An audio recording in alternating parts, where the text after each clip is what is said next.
Hi, I'm Mary Beth Temple from MBT Creates, and I'm here today on behalf of my friends at Needle Creations, and we're going to work on this Deer with Flower chenille crochet kit. Now everything you need is right here in this box, and while it is marked intermediate with some knowledge of crochet required, I'm going to show you all the little tricky bits so that you can successfully make a new friend. The yarn is chenille.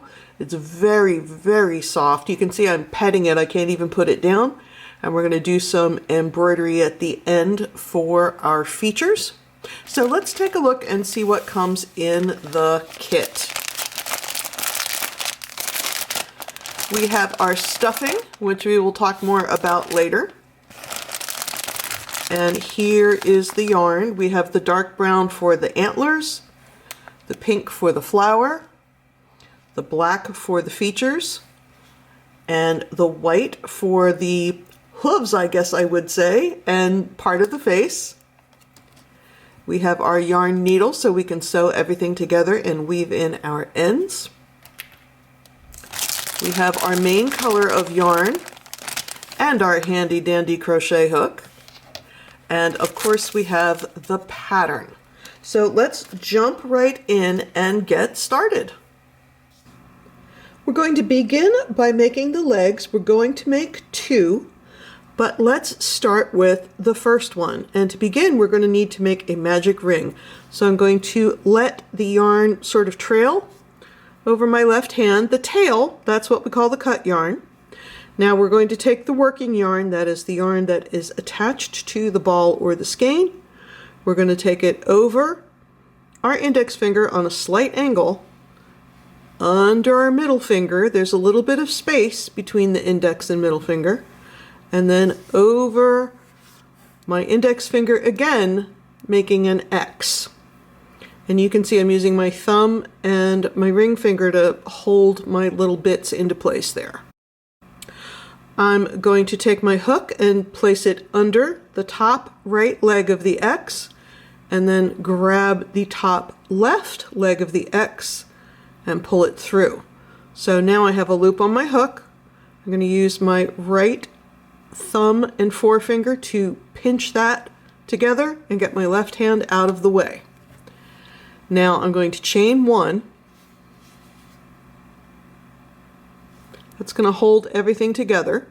And then I'm going to put 6 single crochets in the ring, just like I would put a single crochet anywhere, except I'm inserting my hook in the ring, yarn over and draw up a loop, yarn over and draw through 2, instead of sticking my hook in a stitch or a space. Now that I have my 6 single crochets in my ring, I am going to grab my tail, and you see how it's inside the ring? I'm going to just slide that out. Sometimes it gets a little twisty. That's okay, but I'm going to make sure to untangle it here. I'm going to hold those stitches with my right hand, and I'm going to pull that tail with my left hand and form those 6 stitches into round 1, because now I have a round. Now before I keep going, I want to talk about this pattern a little bit. The way it's written, at the end of each round you would join with a slip stitch in the first single crochet and then chain 1 and then use that same stitch as the first stitch that you're going to work into. Alternatively, you could work in the round without doing any kind of join and chain, and that is what I personally prefer to do, so that is what I'm going to do in this video. So because I am not going to join every round, I'm just going to work in a spiral, I need to grab a stitch marker to mark the end of my round. Now you can use any kind of stitch marker that you have, as long as it's a locking stitch marker. If you don't have one around, you could use a safety pin, a bobby pin, a little strand of the contrasting color of yarn, whatever works for you. Now, the pattern says join, and then the beginning of round 2 says chain 1, but I'm not going to do that. I'm using the option to work in a spiral, to just continue to work in the round without joining my rounds or making a chain 1. So for round 2, it says 2 single crochet in each single crochet around. So I had 6. I'm going to put 2 in each one, and at the end of this round I'm going to have 12. Now every time in this pattern I see increase, I know that that means to put 2 single crochets into 1 single crochet. So I'm going to finish round 2. Now for rounds 3, 4, and 5, it says single crochet in each stitch around. So I'm going to go ahead and do 3, 4, and 5 off camera because there's no increasing or decreasing. But I will say when I have finished my 3rd round, I'm going to grab my yarn needle that came with my kit, and I'm going to go ahead and weave in that first yarn from the magic ring. And I'm going to do that because as I continue to make my leg here and it starts to cup up, it would be really hard to reach in there to weave in my ends. I want to talk briefly about the crochet fabric that you're aiming for. Now I'm going to make this piece in single crochet, and I tend to be a little bit of a loose crocheter, and so this fabric might be a little bit loose today, but that's okay. I'm doing it so that I can work comfortably on camera. If you find that your fabric is too loose because you want your fabric to be firm but not stiff, you have a couple of options. If you have a smaller crochet hook, you could use that. You could use the yarn under single crochet instead of the yarn over single crochet, which is the traditional version.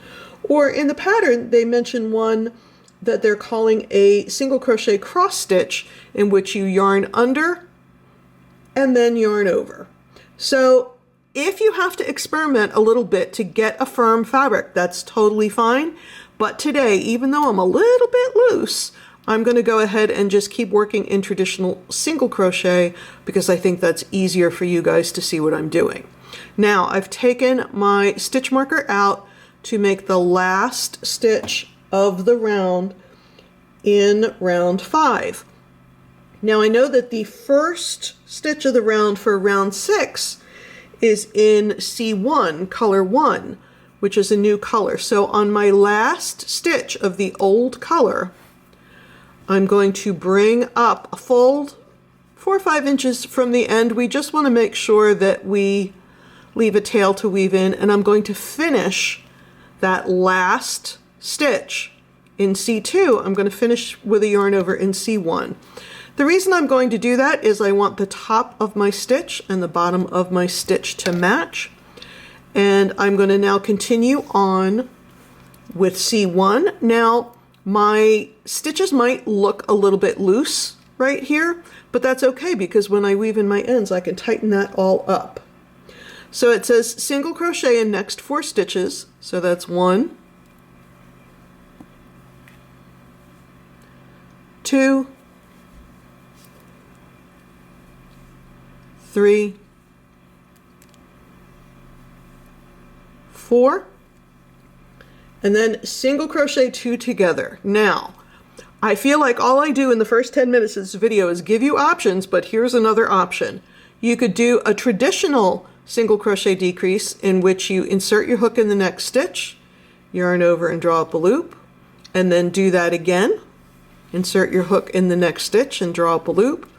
Now you have 3 loops on your hook, yarn over and draw through 3.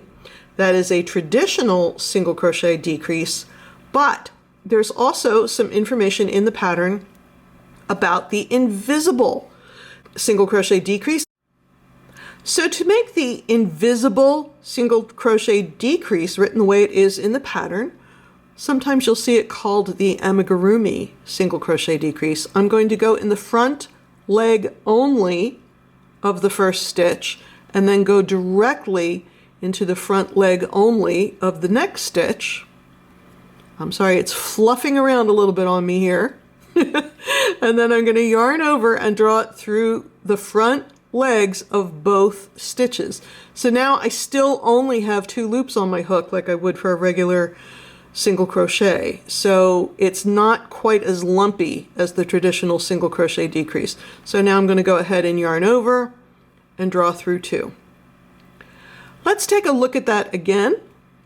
I'm going to go under the front leg of 1 stitch and then under the front leg only of the next stitch, and you see I've got my 2 white stitches right there, I'm going to yarn over and draw through both of those stitches. And when I come up, I only have 2 loops on my hook, not 3 like we did before, and yarn over and draw through 2. So this decrease is a little smoother, it's a little flatter, and for things like amigurumi and stuffed toys, I prefer it. You can use whichever one that you want.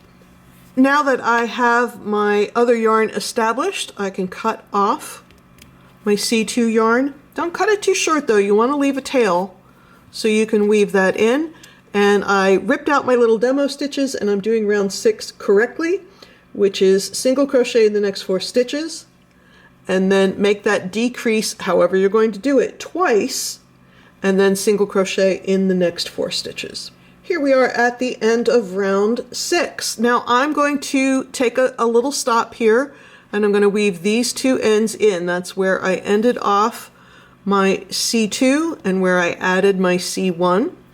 I'm going to go ahead and finish the leg up through round 12. Now we're going to make 2 legs. For the first leg, I'm going to end it off and weave in that end.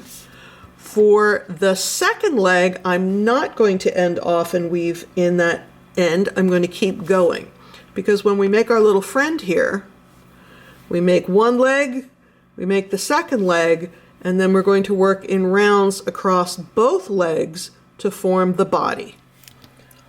All right, I have completed round 12 of my second leg, and here is my first leg that I have gone ahead and woven all the ends in.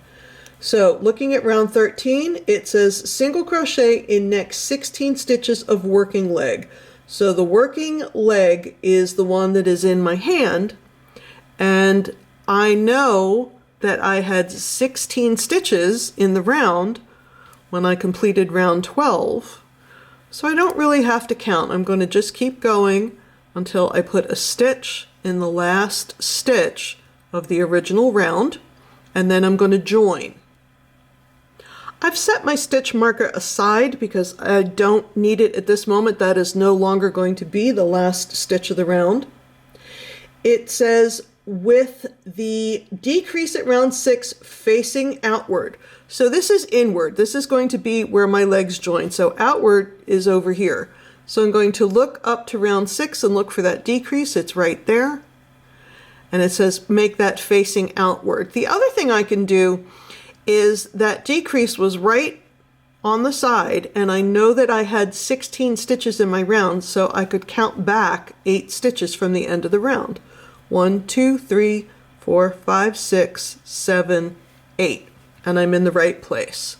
So I'm going to just jump from one leg to the other. I'm not doing anything fancy or chaining or anything like that. I'm just jumping from one leg right to the other. So now I have to keep going around the remaining 15 stitches, because remember there were 16 stitches in the round. So I'm going to work all the way around the top of this leg, and I know when I get to the end of this leg I will have completed the entire round, and the round will now have 32 stitches in it, 16 from each leg, and I'll put my stitch marker on the last stitch of the complete round. Now that I've gone around both legs and I have all of my 32 stitches worked into, I can put my stitch marker right here, and remember we're going to work all the way around now. Following along with the pattern, rounds 14 to 17 we're just going to work even, and then in rounds 18 to 27 just keep following along with that pattern. There are some decreases, but they're different on every round, so you're just going to follow along with the pattern. So here's my work even section. We're building up a little bit of height, and you can see we have our decreases coming all the way up to the neck. When we fasten off, it says leave a 10-inch tail for sewing, and it's going to let you know throughout this pattern as we make the various parts that you need to leave a nice long tail so we can sew our parts together without having to add additional strands of yarn, which gives us more ends to weave in. There are no new skills in the head, but I am going to take this opportunity to review the magic ring. I have my tail over my hand.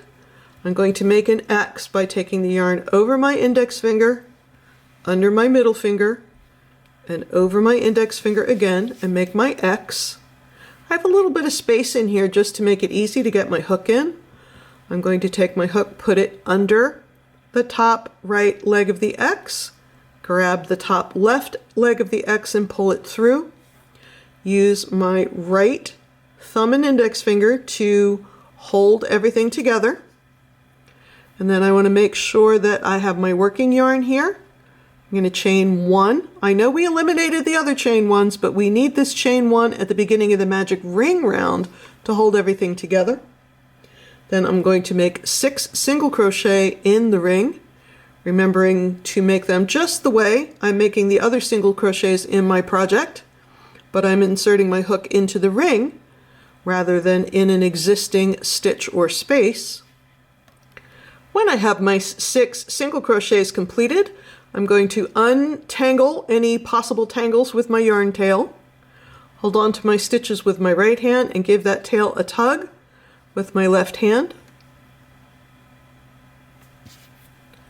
And that forms my first round. 1, 2, 3, 4, 5, 6. For round 2, it's 2 single crochet in each stitch around. And I'm going to take this opportunity to put my stitch marker in the last stitch of the round so that I don't lose count. And then I'm going to join you for round 6, where we're going to review that color change. Here I am at the end of round 5 of the head, and we're getting ready to move on to round 6. Now we have a color change here because part of the head is done in our tan color and part in the white. But I want to talk about how we're going to make the color changes. So the first thing is we've already gone over the fact that the last yarn over of the last stitch of the old color is going to be in the new color, and I'll go over that again in 1 second. But I want to talk about floats. Specifically, if you're a more experienced crocheter and I'm telling you to work in the round and you're going to do this many stitches in the tan, then you're going to change to the white, and then you're going to change to the tan. Normally, if you were working in rows, if you're doing a join and turn, you might want to use a bobbin. Or if you were doing tapestry crochet, you might want to crochet over the other color. There are very few patterns in which I would tell you to float your yarn behind the other color stitches, but I'm going to tell you to do that in this pattern, and here is why. If you look at my little friend here, now let's ignore the muzzle, which is a separate piece. But if you look at this, this is not a round globe, right? It's got sort of an oval shape to it, and there is a little bit of tension between this side and this side, and that is those floats going behind the white.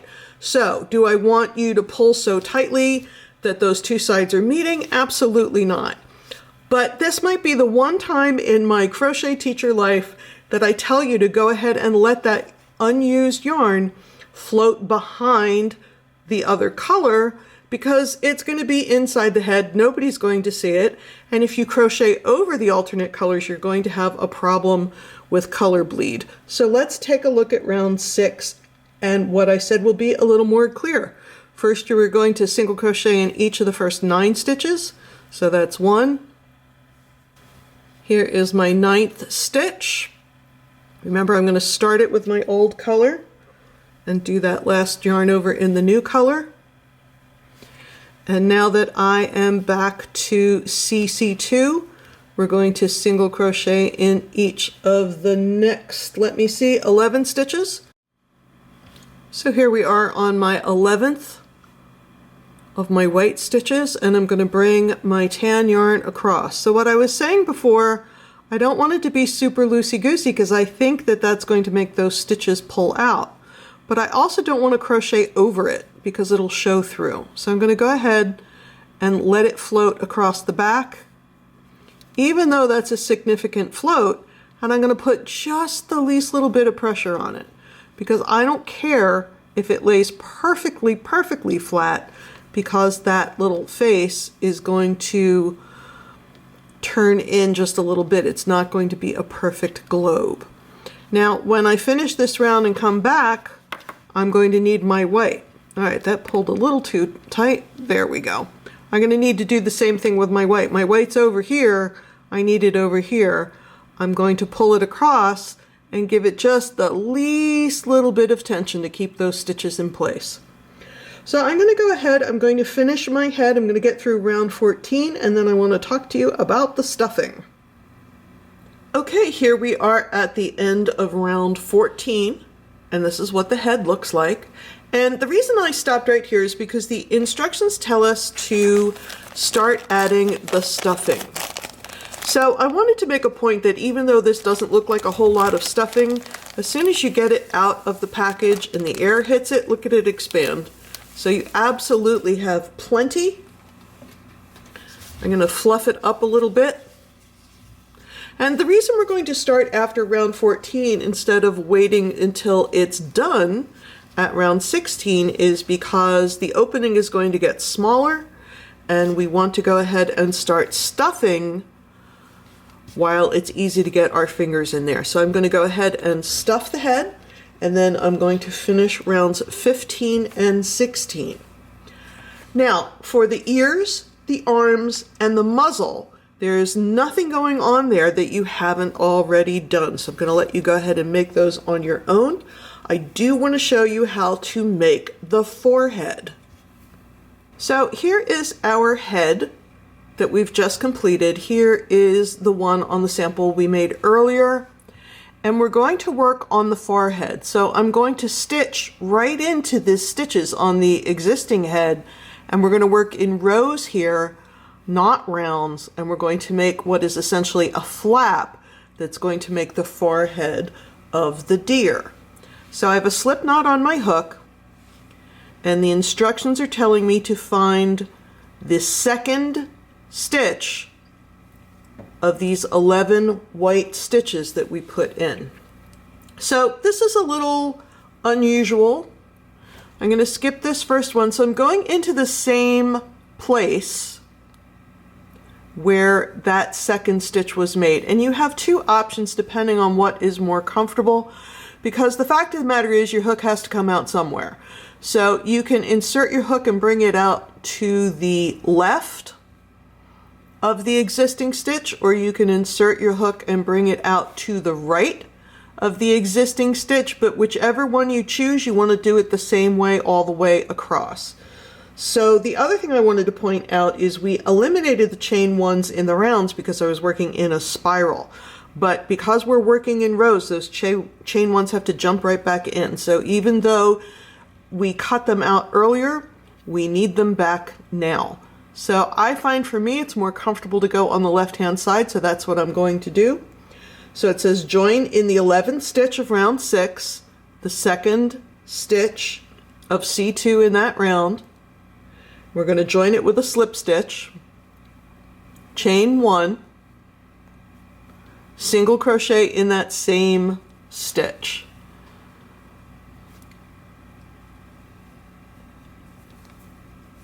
There we go. So that's one single crochet made. Now it says single crochet in the next 8 stitches for a total of 9.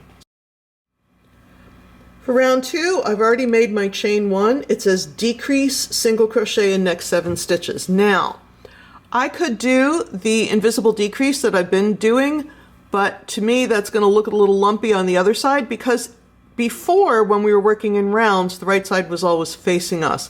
Now we're working right side rows and wrong side rows. I think the single crochet, the traditional single crochet 2 together, works better on rows. So that's what I'm going to do here. So there's my decrease, and then single crochet in each of the next 7 stitches. Turn the work, chain 1. And now I'm just going to follow along with the pattern. But you can see what I'm going to get is sort of a strip or a flap that projects right off of the head. We're going to sew that in later. So I'm going to go ahead and finish that. And I want to show you one little trick about the antlers. Just one little tip about our two little sets of antlers.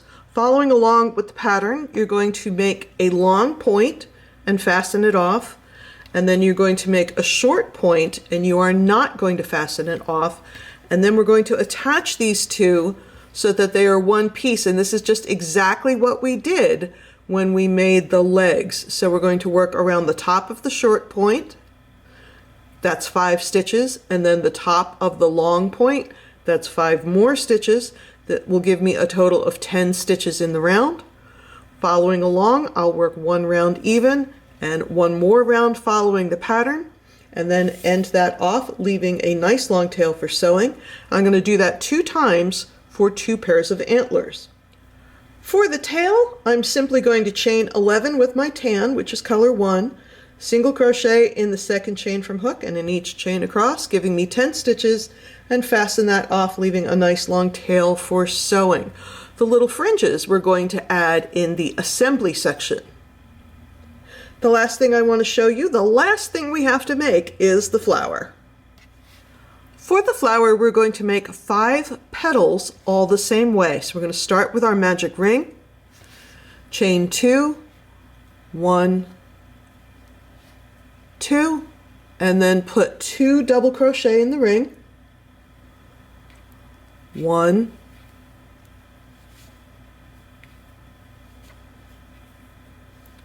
2, and then chain 2, slip stitch, 1, 2, and slip stitch.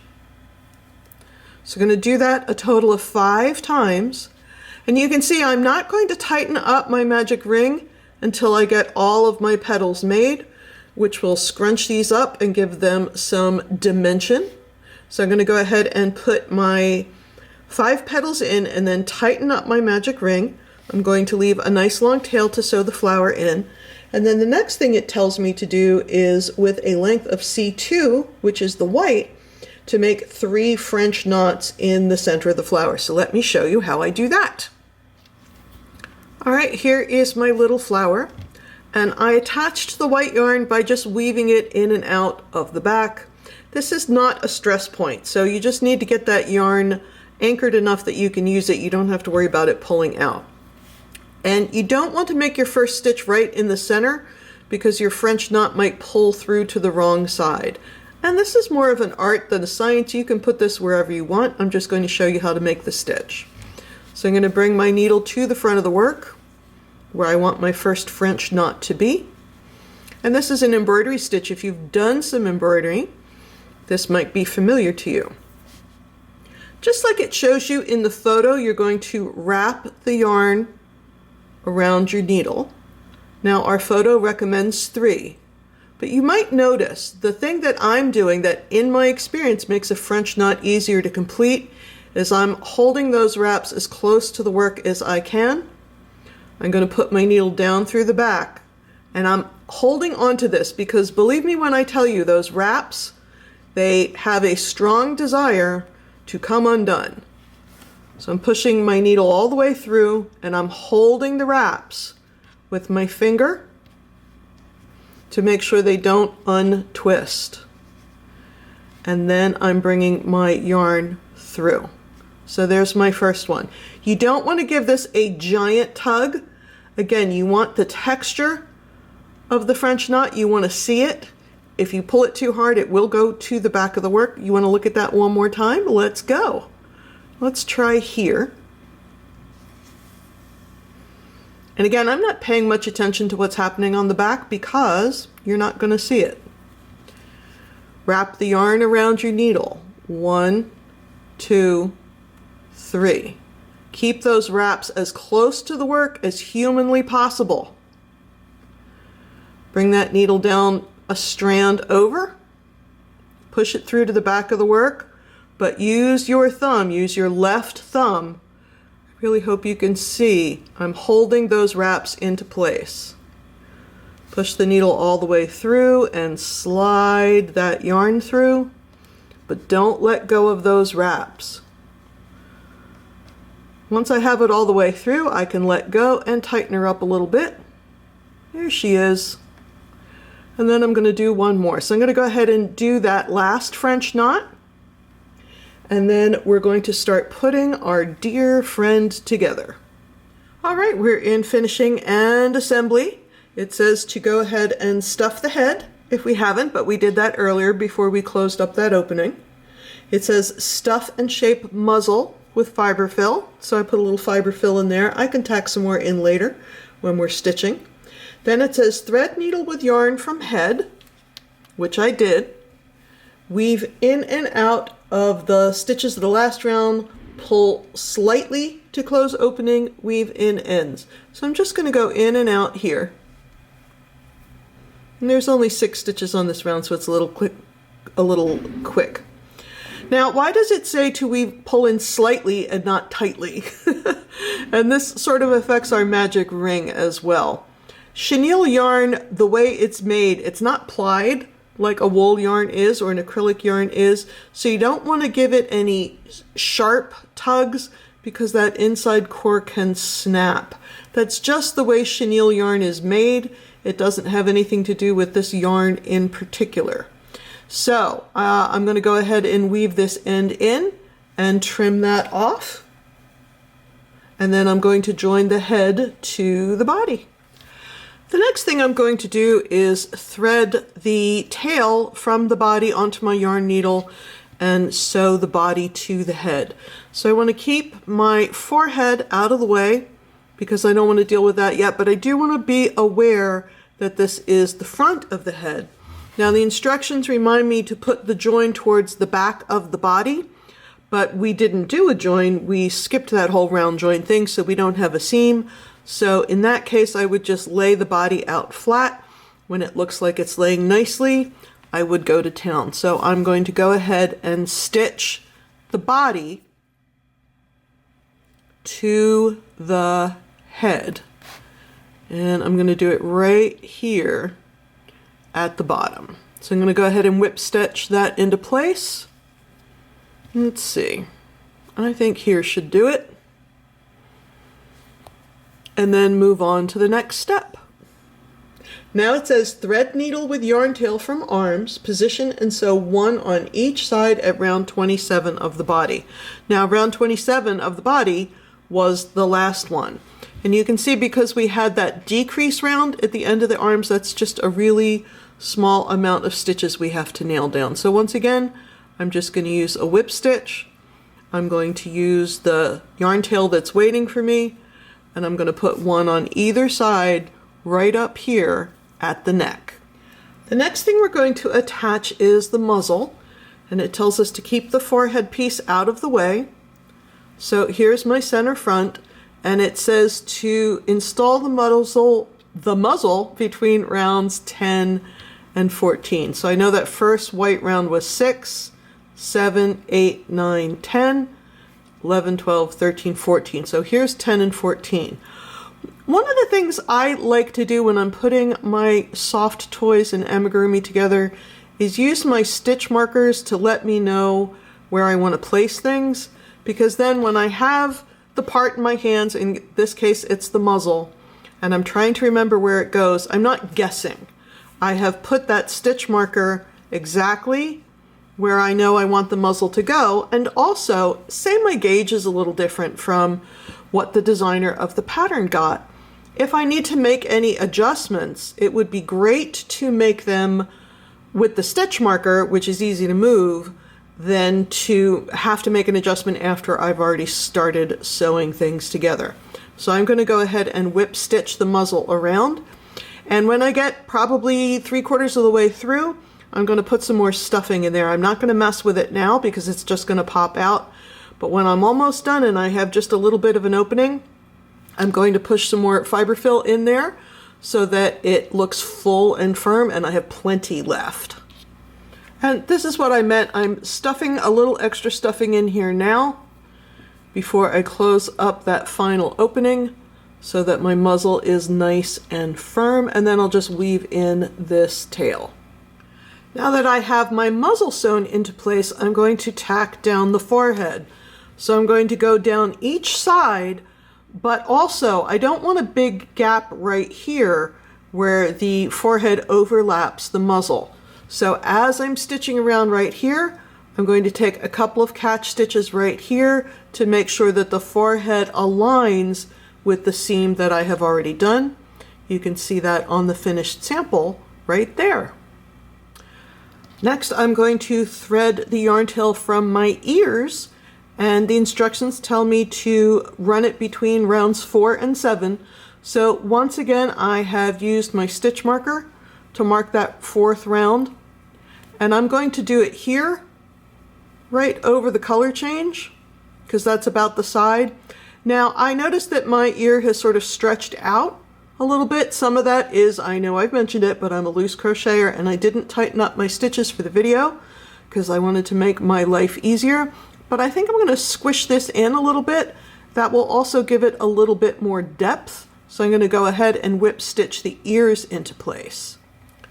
Now I want to sew on my antlers, and it says to keep the short points towards the center.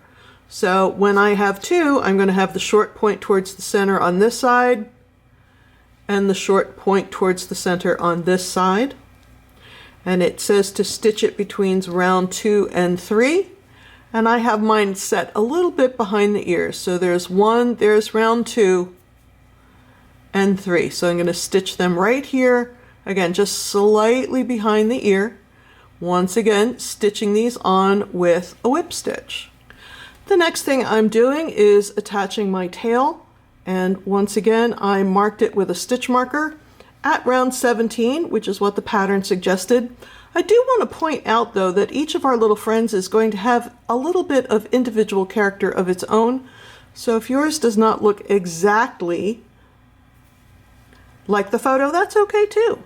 I am just going through one layer though. I don't have any attachment between the front and the back. I'm going to weave that end in a minute, but I also wanted to show you the next step. Now it tells us to make 3 little cuts of white yarn that are 2 inches long. I'm going to be honest, I made mine a tad bit longer. The longer they are, the easier they are to use in my personal opinion, and I had plenty of yarn left. So I'm going to insert my hook in the opposite end of the tail, and you can see I have my little cut end folded in half. I'm going to grab that loop and pull it through, and then I'm going to grab both of those ends and pull it through the loop. So you can see the yarn is a tiny bit slippy. So the longer they are, the easier it's going to be. I almost lost this end already. And then I'm going to pull those 2 sides to tighten her up. I'm going to do that a total of 3 times here in the end. Now, at that point, if I want my fringe to be a little shorter, I can cut it. But it's always easier to make it shorter when it's too long than it is to try and make it longer when it's too short. So I'm going to go ahead and put my second guy on right there.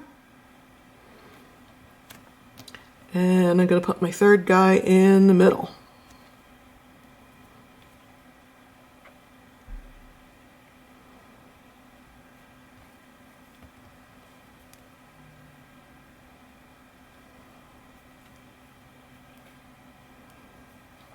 All right, they're all on there.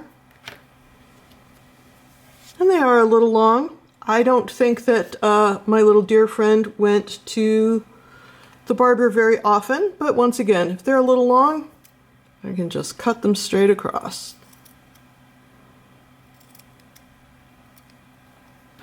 And there we go. I'm going to go ahead and put a couple of little dots up here to give some dimension to my deer's hide, if you will. A lot of people ask me, how do I anchor my end when I'm adding yarn in the middle of a piece? And it's kind of hard to see on camera, but this is what I do. I'm taking my yarn through the back of the stitches and I'm kind of wiggling it in there. And I'm making sure that I'm doing it behind stitches of the same color. So it's just like if you crochet over the edge and you have some yarn inside your stitches, that's what I'm doing right here. I'm going to pull that just so it's just barely in. And then if I can hide it, which I can, one of the joys of this yarn being so fluffy is you can hide a multitude of technique I'm going to take a little catch stitch. So instead of going straight up here, I'm going to take a little catch. Making that little zigzag makes it a little harder for the yarn to pull out. Now what we had was 3, 2, and 3, but once again, you can give your little friend whatever kind of personality you wish. Now I'm not pulling super tight, but I'm also not being precious and worried about the yarn traveling through. This is all stuffing in here. So if there's yarn floating around in there, honestly, who cares? Because it's just adding to the thickness of your little friend. Here's one. And 2. Let's go up here a little bit. So the fact that this needle is traveling way through the back of the work, I do not care. Nobody's going to see it. It's not a garment where it's going to get caught on anything. I am not the least bit concerned.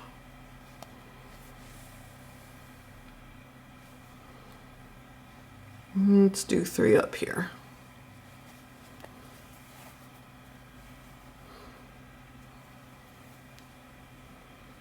And I'm not counting. As my daughter would say, I'm going on vibes.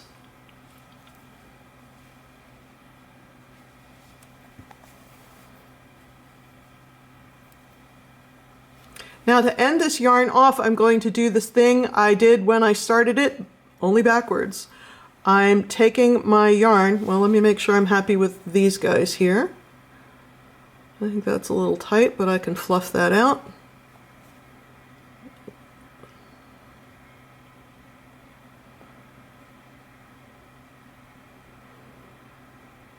There we go. I'm working the needle through the back side of stitches that are the same color as the yarn I'm trying to hide.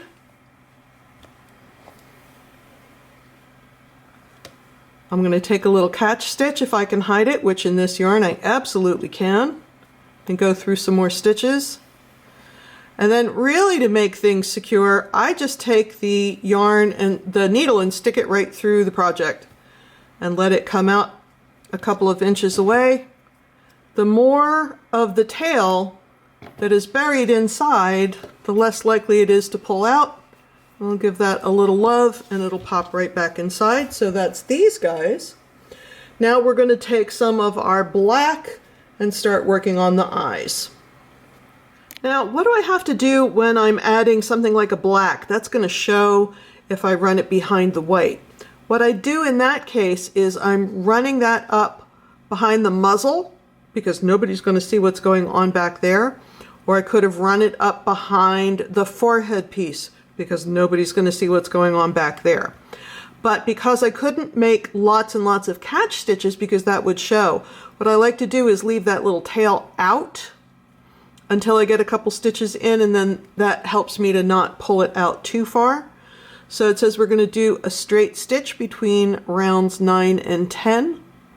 So I'm going to do that right here.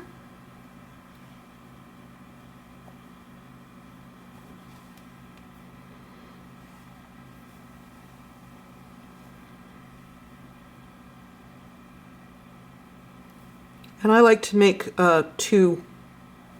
I'm going to have 2 layers right there just because I have plenty of yarn and I like how it looks. And then I'm going to make a little eyelash by making a little V-stitch at the end. So there's 1.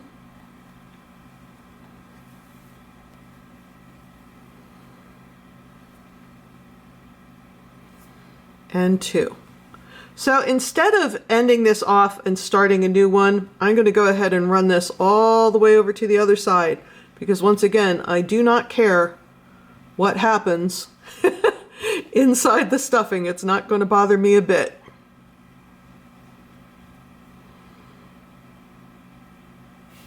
So there's one eye. And again, I'm really suffering from looseness on this side. I do apologize.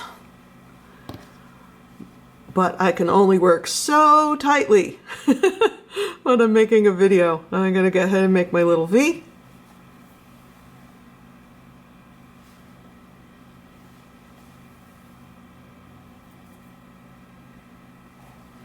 Now I have two options here.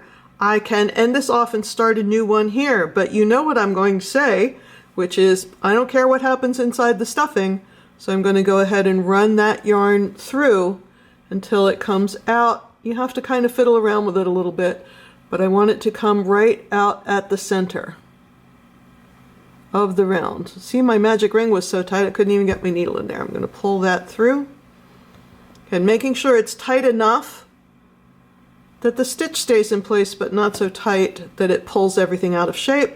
And now I'm going to go in, I'm going to give this some tension so it snaps back in when I clip it. And I'm going to clip it, and I'm going to let it go right back into the stuffing. Now this is chenille, it is fluffing a little bit, but I can go ahead and push that through with the needle when I'm done. So there are my eyes. Now for the nose, it says bring the yarn out of the center of round, which we did, and up to between rounds 2 and 3 where the forehead is sewn. So that's up here. And it suggests we make a little triangle and then fill it in. So what I'm going to do is go here.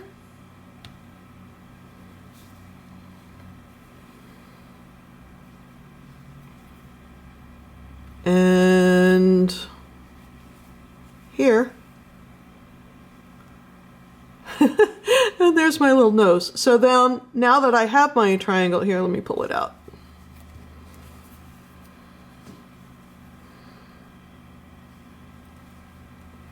Now that I have my triangle outlined for my nose, I can go ahead and fill that in with satin stitches. And again, more art than science. And the fact that this yarn is so soft and fluffy is going to help us a great deal.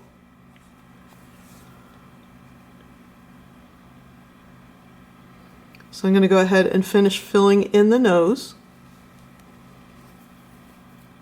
And then take a straight stitch down, and once again end it off by weaving in and out of the stitches in an area where I cannot be seen, behind the forehead, behind the muzzle.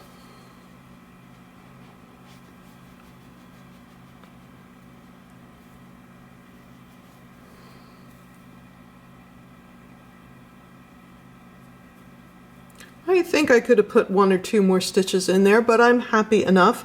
There is plenty of black yarn, so if you want to really go to town and build up that nose, you can. I think I could have put 1 or 2 more in there. I'm gonna use my needle to pop the rest of that black in there. Again, the black is very fuzzy. So there's that, and then the last thing I'm going to do is find my little flower and sew that into place. Here it is. There's my 3 little French knots. Thread this onto the needle.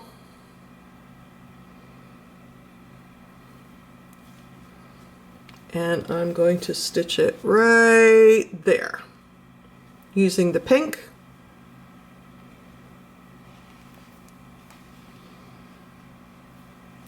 Again, I'll take a couple catch stitches. It really only needs to be sewn down near the center. It's okay for the petals to have a little movement and to sit up. And that is the last piece I have to add to my deer. So here we have the sample that was made previously and the one that we worked on camera, its slightly larger cousin. But I hope you had a really good time learning all of my best tips and tricks to make the deer with flower from Needle Creations. I am Mary Beth Temple. Thank you so much for joining me today, and we look forward to seeing you again here real soon. Bye-bye.